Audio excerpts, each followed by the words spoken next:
lovely. It smells delicious. It's easier, spaghetti over tagliatelle.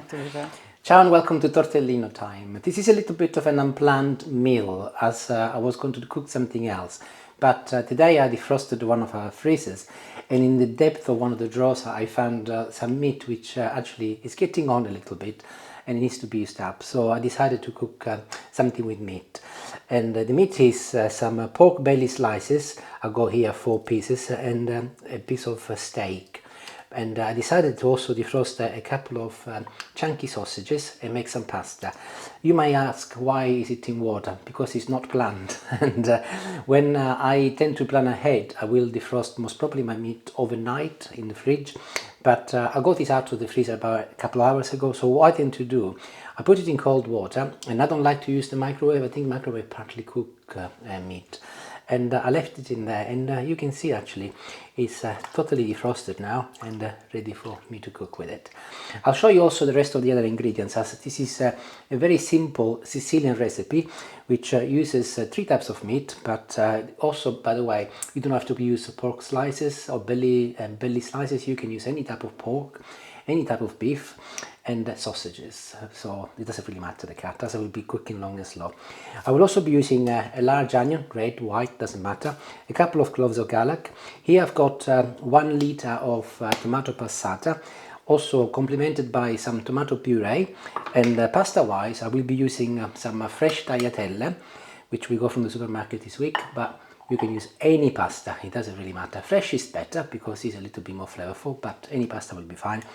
And herbs wise I will be using some fresh parsley which comes from our garden. So let's make a start. I will be making the soffritto base in a moment, but in the meantime I'll just get my meat out on top of some kitchen paper so that it'll dry up.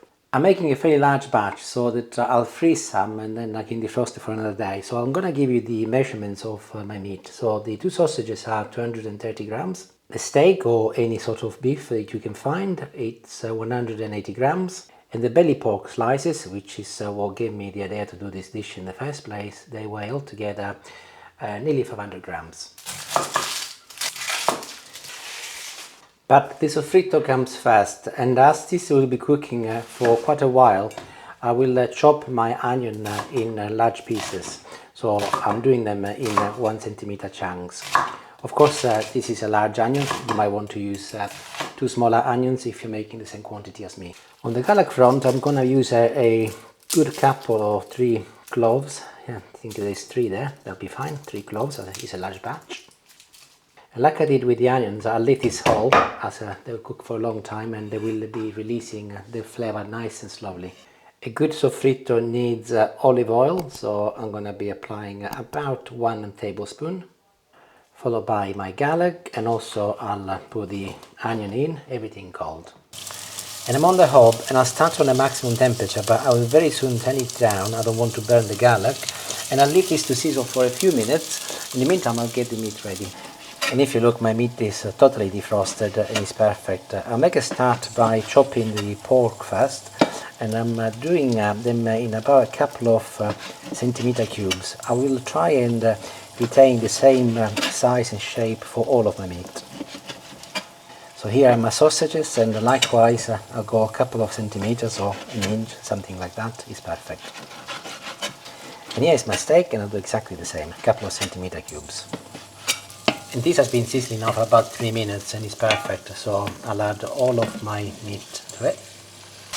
And I've turned the temperature up again on maximum, as I want my meat to become lovely and brown, and obviously you do need some heat underneath. But do ensure that occasionally you do go in with your spoon and you turn it so that it does brown up all over. I am 3 minutes in and I've turned the temperature down on medium once again. So in the meantime I'm making a little well, and I'm going to be squeezing in some tomato puree, quantity about 1 tablespoon. And I'll mix it in once again. As I've shown you earlier, I will be adding some tomato passata in a little while, and that is fairly watery. And I always think that if I add some tomato puree, it provides a little bit more of density and it's not too liquidy.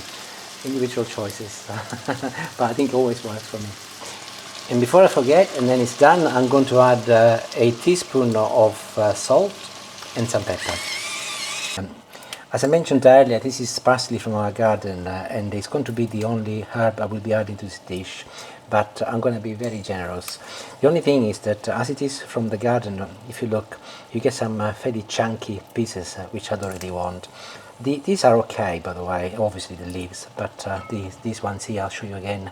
You can see it's like almost like a trunk of a tree, so I'll take them out. And that is perfect, so I'll give everything a gentle cut with my knife so that every piece becomes the same size.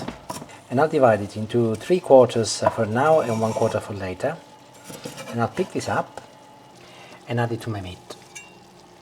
And of course I will mix everything together once again so that the parsley infuses with all of my ingredients, and I will leave it for another 3 minutes and then I can add my tomato passata. And here we go, carton number 1 goes in, immediately followed by carton number 2. And I'm not sure if you do this, but if you look inside the cartons, there is still quite a bit of tomato passata in there. So what I always do to ensure that I maximize all of my tomato passata, I get a third of a glass, actually not even a third, this is a quarter of a glass of water, and I'll put it inside one. And I'll close it and give it a good shake inside. And then I'll pour it inside the second carton. And I'll close that and give it a good shake. And there you go, look, we got quite a bit of tomato passata, and I'll just turn the camera and I'll show you as I pour it in. It's perfectly okay. And I'll raise the temperature on maximum once again, and I'll mix everything together and I'll wait until it starts boiling. And in no time at all it's boiling already, look, she's bubbling away, so I'll place the lid back on and I'll turn the temperature down on medium-low, number 4 out of 9 in my case. If you've got a gas hob, then it's just above minimum, and I will leave it for 1 hour. I will not touch it, I promise. And in that hour the meat will release lots of its flavor, and the tomato will also amalgamate with all of the ingredients, and everything will become lovely and tender and flavorful. In my case, during the next hour, I'm going to be responding to some of those lovely messages that you've sent to me about the gyoza dish that I posted this morning up here, if you haven't looked at it yet and you're interested. It's a vegetarian but also vegan dish, can be either. You might want to take your dog for a walk.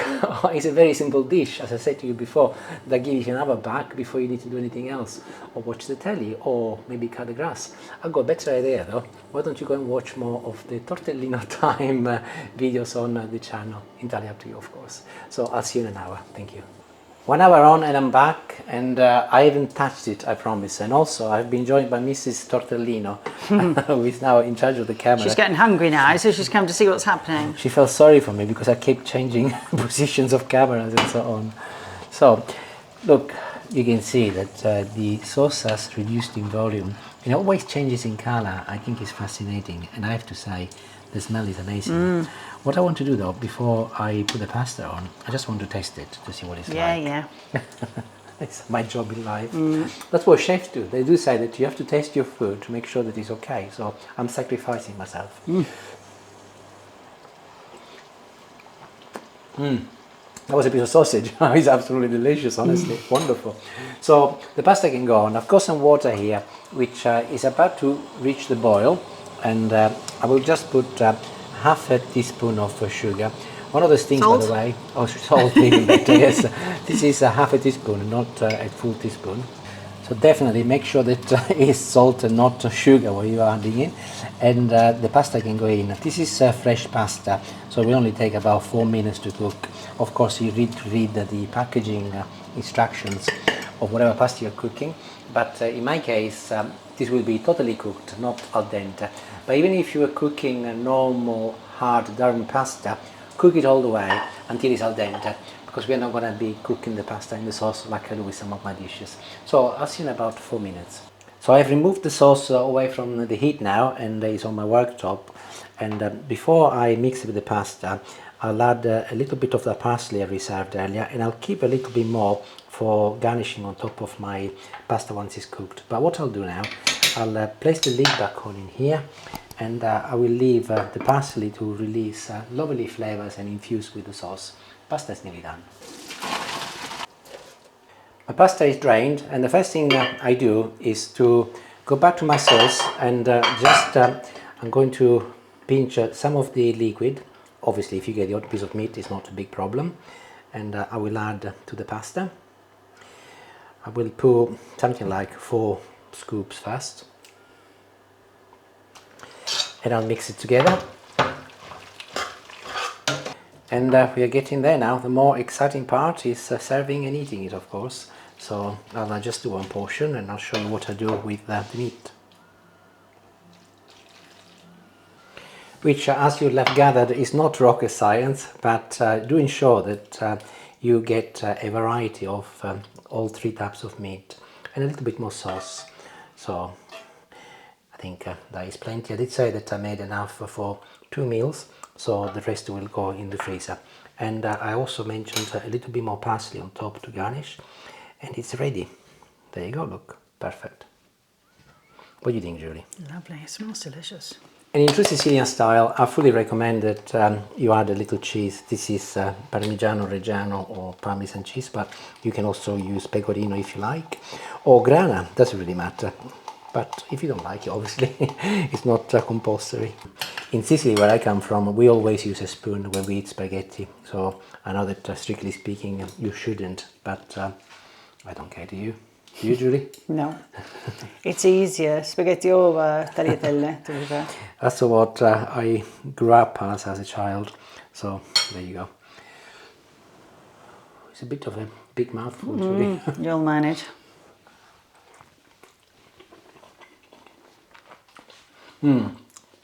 It's really lovely.